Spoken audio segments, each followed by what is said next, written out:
तव कथामृतं तप्तजीवनं कविभिरीडितं कल्मषापहं श्रवणमंगलं श्रीमदाततं भुवि गृह्णन्ति ये भूरिदा जनाः।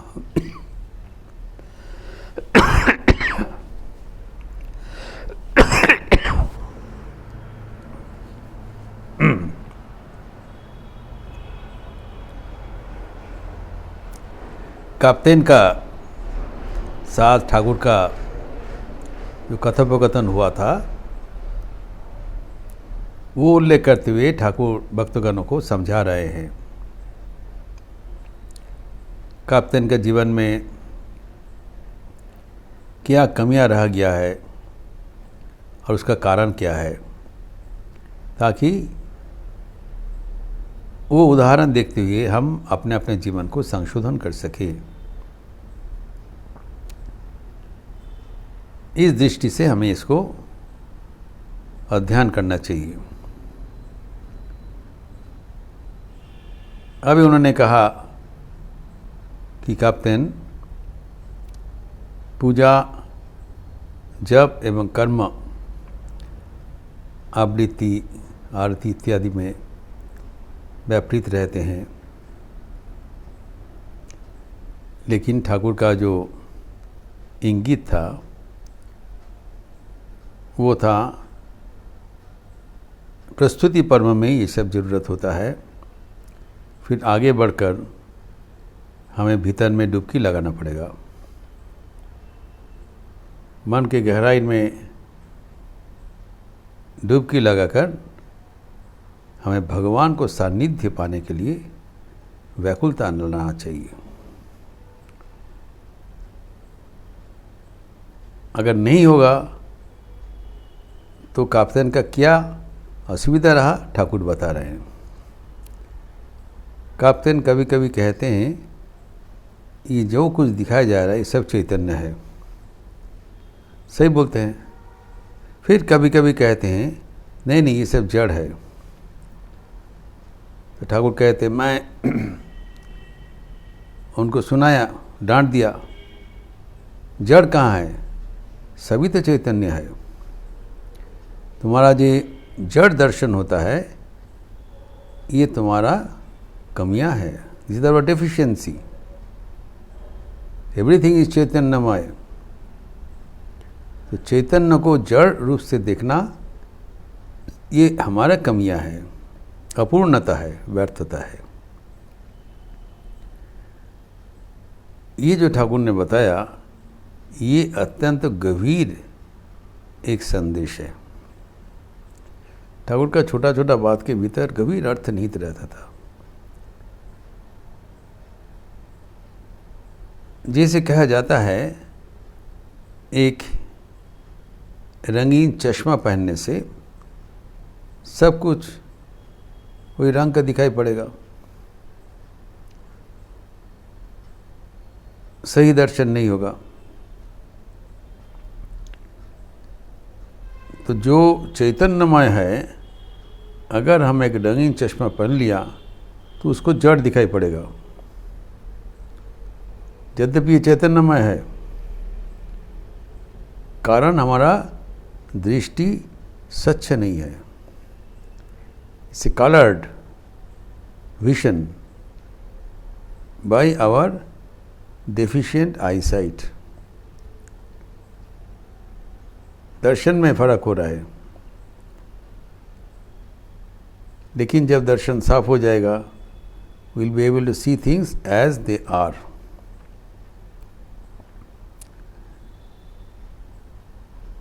जैसे कि शास्त्र में कहा गया है ये सब कुछ चैतन्यमय है।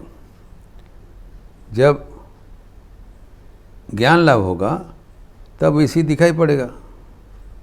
ज्ञान लाभ करने के लिए ही ना हम लोग प्रयासी हैं, असलियत दर्शन करने के लिए। और ऋषिगण वैसे दर्शन किया था जो कि लिपिबद्ध करके किए। हमारे जो संक्षिप्तम उपनिषद है one of the shortest Upanishad is Ishopanishad. Ishopanishad का प्रथम श्लोक ही ऐसे कहा गया है, ईशावास्यमिदं सर्वं जत् किंच जगत्ताम जगत तेन त्यक्तेन भुंजिथा मां गृध कस्य सिद्धनम। एक श्लोक में ही पूरा वेदांत का परिभाषा बता दिया। जो ईशा है, ईश्वर है, परमात्मा है, ये इदम सर्वम वास्यम आच्छादित है, pervaded. Everything around us is pervaded by God. God pervades everything. ये सब आच्छादन करके रख दिया। भगवान विराजमान है। जत किंच जगत्याम जगत, ये जो कुछ हमारा सामने है, इस जगत का जो कुछ है, जो कुछ है से तू ही है, जो भगवान का जो गाना में है, ऋषिगण का अनुभूति है। It is the realisation of rishis. उन लोग दर्शन किया है कैसे जो कुछ दिखाई जा रहा है ये भगवान ही है। शबास्यमिदं सर्वम सर्वम।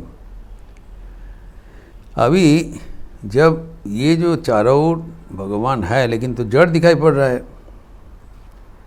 जो जड़ दृष्टि के हमें चैतन्यमय दृष्टि को लाना पड़ेगा। इसीलिए ठाकुर पहला वैशाख सबको वही आशीर्वाद दिया था, यार की बोलबो तुम्हारे चैतन्य हो, अर्थात may you attain that vision of consciousness. Now your vision is truncated.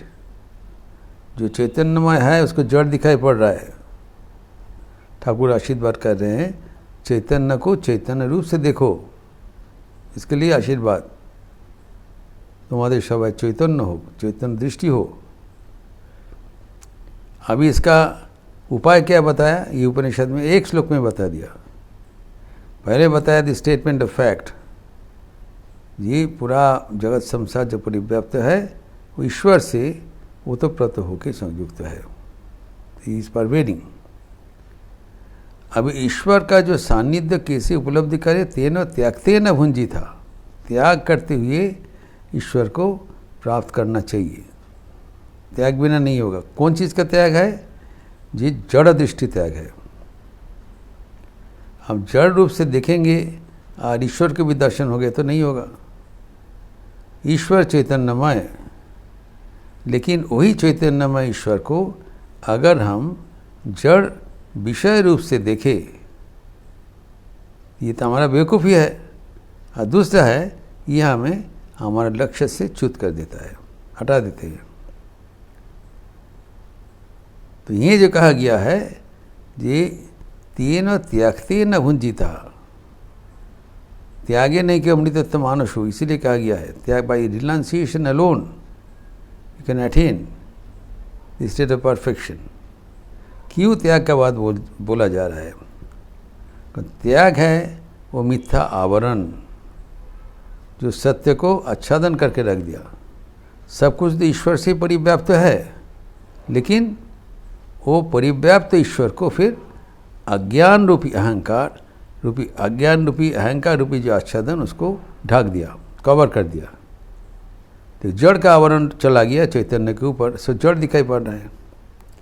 इसलिए हाजरा जी बताया, काप्तेन जी बताया कि हम तो जड़ देखता हूँ, अर्थात उनका जो दृष्टि परिच्छन्न नहीं है, दृष्टि परिच्छिन्न है, दृष्टि साफ नहीं है।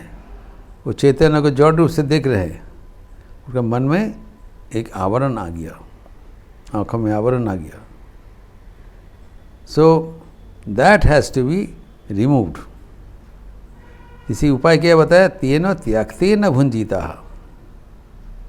वो जो ईश्वर के जहाँ भोग करना, ईश्वर का जो सानिध्य लेना है, वो त्याग के माध्यम से सानिध्य लेना। त्याग को क्या है?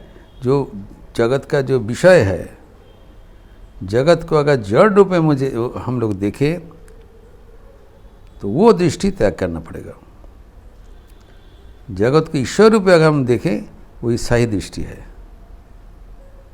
उसको अगर पकड़ के रहे तब ईश्वर को प्राप्ति होगी। तो यही बात जो तेन त्यागते ने इसलिए बताया कि ये जो त्याग है, ये त्याग के माध्यम से ही हम अमृत को स्पर्श कर पाते हैं। जो दुनिया जो चैतन्य रूप है उसको हम जड़ रूप से देख रहे हैं, ये जड़ दृष्टि त्याग करना पड़ेगा। अगर दृष्टि जड़ है तो हमारा रिएक्शन भी वैसी होगा, हम जड़ वस्तु को पकड़ने चाहेंगे। जो चैतन्यमय है सत्ता से हम दूर चला जाएंगे। इसलिए दृष्टि को हमें हटाना पड़ेगा, इसको त्याग करना पड़ेगा। और क्या बताए, माँ गृध कस्यसि धनम, अपना ये दूसरे को धन के प्रति, अर्थ के प्रति आकर्षण मत रखो। माँ गृध कोई हमारा मतलब नहीं है। तो इस अवस्था होने से तब तुम्हारा दृष्टि साफ होगा। ये छांदोग्य उपनिषद में भी ये बात कहा गया है। छांदोग्य उपनिषद 687 में कहा गया है कि इदम सर्वम तत्सत्यम स आत्मा त्वत्तमसि सेतु केतु। और ये जो सामने ये छांदोग्य उपनिषद की बात है, ये सामने जो दृश्यमान जगत दिखाई जा रहा है, श्वेत केतु को, एक बालक को उनके पिताजी वेदांत पाठ करा रहे हैं। तो कहते हैं ये जो कुछ सामने दिखाई पड़ रहा है, तो ये सब सत्य है, यही आत्मा है, और तुम ये आत्मा हो, तत्त्वम असि। ये क्षेत्र के तो तुम यही आत्मा ही हो, आत्मा छड़ा और कुछ नहीं है। तुम्हारा भीतर जो ऊर्जा है, शांति है, शैली है, सब कुछ है, छिपा हुआ है, प्रकाशित नहीं है। और जब वो आत्मज्ञान प्रकाशित होगा तब सब कुछ बाहर दिखाई पड़ेगा।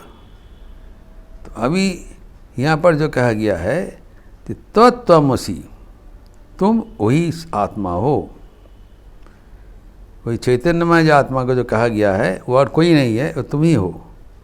तो ये जो चैतन्यमय ब्रह्म दर्शन, इसका दो पहलू है, 2 डायमेंशंस।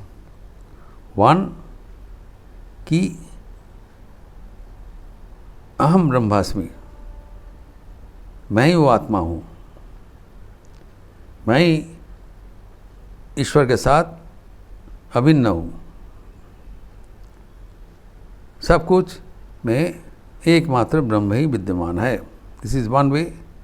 अनदर डायमेंशन इज परमात्मा ही सब कुछ बन गया, तिनी सब কিছু হয়েছেন।